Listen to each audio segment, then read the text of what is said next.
ይህንን ስሜት ሁለትና ከዛ በላይ የወለዳችሁ ወላጆች ታውቁታላችሁ።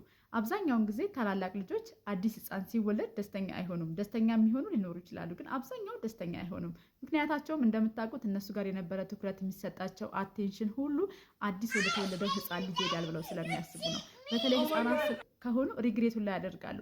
አዲስ የተወለዱትን ትሪ ስታደርጉ ምናምን እንደነሱ መሆን ይፈልጋሉ፣ እንደ ሕፃን መሆን ይፈልጋሉ። ሕፃን በሆንኩኝ ብለው ሁሉ ይጸጸታሉ ማለት ነው። ስለዚህ ታላላቆችም እንደዚህ አይነት ስሜት እንዳይሰማቸው ሙሉ ለሙሉ ኢግኖር ማድረግ አያስፈልግም። በተቻለ መጠን እንደ በፊት እንኳን ባይሆን ትኩረት ልትሰጧቸው፣ አቴንሽን ልትሰጧቸው ይገባል።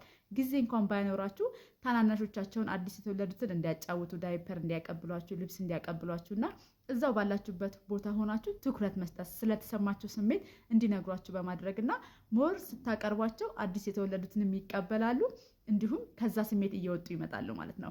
ቪዲዮ ከተመቻችሁ ላይክ አድርጉት። እንዲሁም ለተመሳሳይ ፓረንቲንግ ቲፖች ፎሎ ማድረጋችሁ እንዳትረሱ። አመሰግናለሁ። ቻው